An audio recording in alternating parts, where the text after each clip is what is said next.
Vi, the Piltover Enforcer.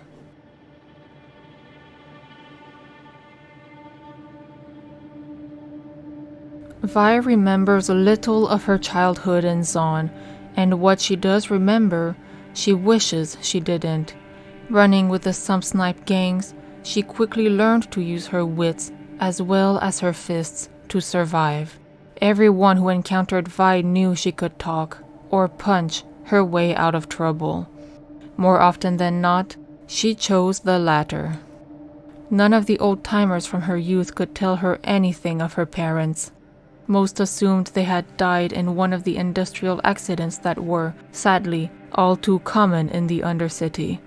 Though she had ended up in the crumbling Hope House orphanage, a notoriously mad sumscraper claimed to have found her adrift in a basin large enough for two in the ruins of a collapsed chem lab. In the end, Vi figured some things were best left unknown.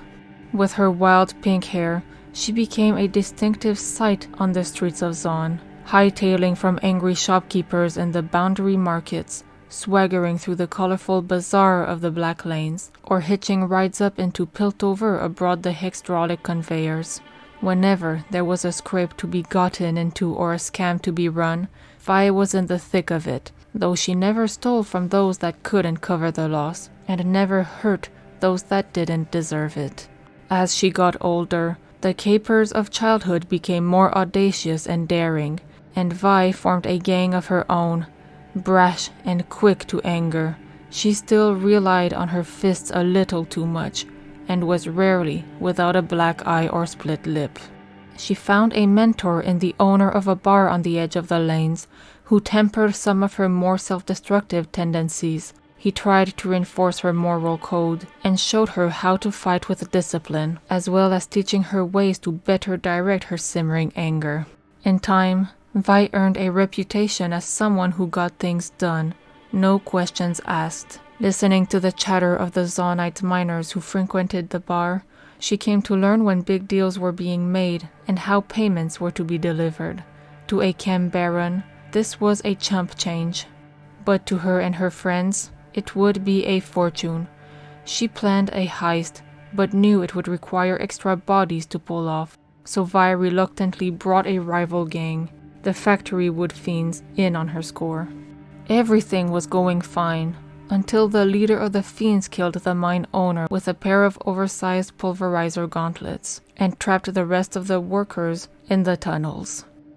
Even as both gangs fled with the loot, Vi knew she could not leave the innocent people to die. She snatched up the gauntlets, the wrist mechanism clamping down painfully on her arms, but she endured the agony long enough to smash open a path to free the miners. The following day, Vi paid a visit to the Factory Wood Fiends, still wearing the powered gauntlets. She took on the entire gang, administering a beating so legendary that it is still spoken of in the lanes to this day. Vi eventually disappeared from Zaun during a time of great upheaval, when tensions with Piltover were running high. Rumors circulated between the gangs that she had been killed in a huge explosion in the heart of the Undercity, or that she had turned her back on her friends and struck out for distant lands. The truth, however, finally came to light when the old hungry Scars, a vicious gang whose murder sprees had spread topside, were brought down by a respected sheriff of Piltover and her new ally, Vi. The former gang leader was now in the employ of the Wardens, and she had replaced the chem-powered pulverizer gauntlets with a pair of brand-new hextech Outlast prototypes. No one yet knows the exact reason why or how Vi came to be working alongside Caitlin, but given the anarchic nature of the crime wave now sweeping Piltover, speculations run rife that it might involve a certain blue-haired Hylian from Zaun.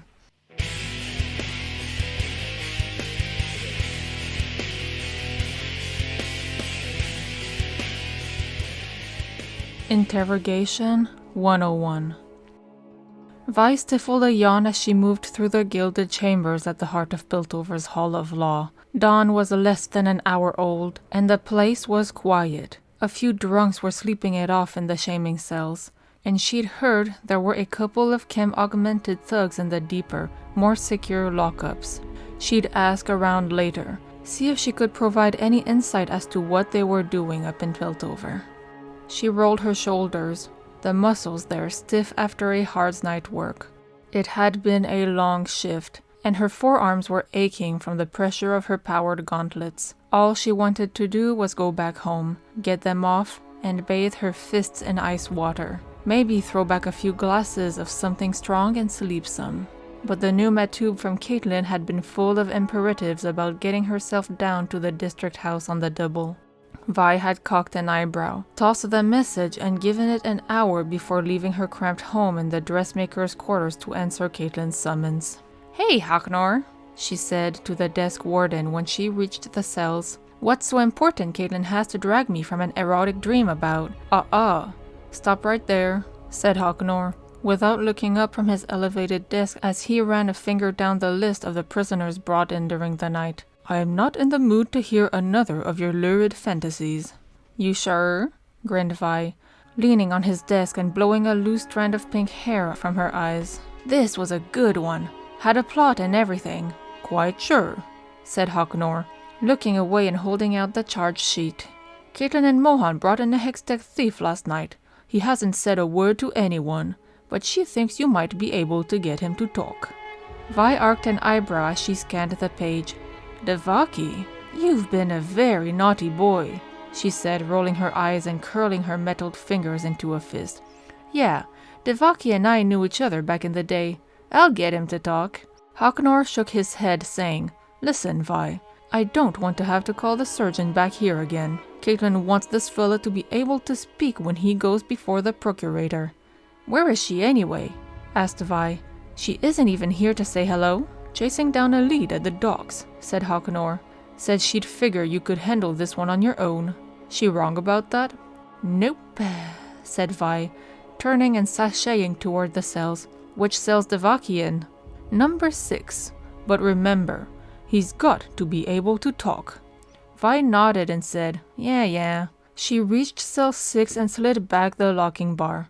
Normally, another warden would secure the door, but Vi didn't need anyone at her back. She knew Devaki from the old days, even worked with him a few times before the job with the factory wood fiends went bad. Devaki was a thief, not a fighter, and if she needed backup to restrain his scrawny frame, then it was time to find a new line of work. Devaki was sitting on the edge of the chipped hunk of stone they called a bed, with his back to the wall and his knees drawn up to his chest. He cradled one arm to his body, the limb ending at a bandaged stump where his hand ought to be. He looked up as she entered, his eyes widened in surprise. "Vi? Piltover's finest," she said with a petite courtesy that, despite where he sat, made Devaki smile. "What happened to your hand?" "Your damn sheriff shot it off," he said. "What happened to yours?" "I got an upgrade," said Vi, holding up her hextech gauntlets. They hummed with a low buzz and she turned them around to let Devaki see just how powerful they were. "Fully customizable with variant levels of hurt. I can punch through walls with these babies." "Yeah, I heard what happened to the eclectic Foltz," said Devaki with an easy smile, as if he was talking to the old Vi. The Vi from the lanes. He wasn't bright enough to know that Vi wasn't the one standing in front of him. Devaki held up the arm ending in a stump. "I'm gonna need an upgrade too. This was high-end augment from Bonzio's. That sheriff didn't need to shoot it off."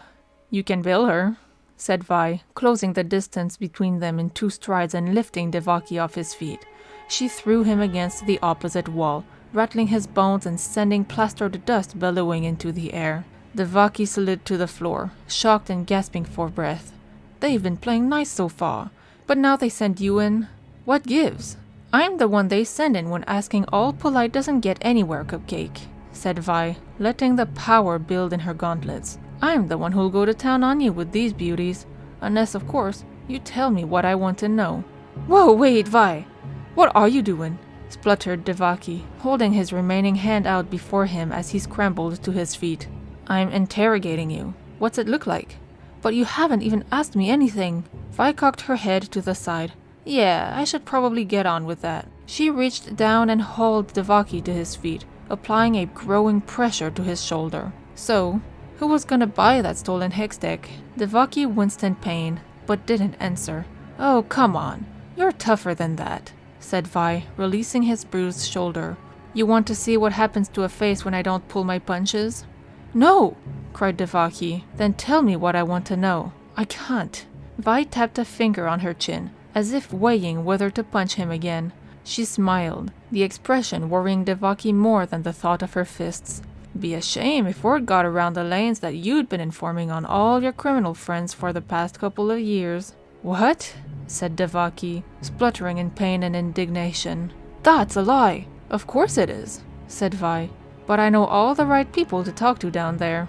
A lot of folk'll listen if I let it slip that you're in the warden's pockets. I'll be dead in a day if you do that, protested Devaki. Now you're catching on, said Vi. Tell me what I want to know. I'll make sure it gets about you resisted arrest. Even give you a black eye so it looks like I beat it out of ya. Devaki's shoulders slumped, knowing he had no confidence left in him.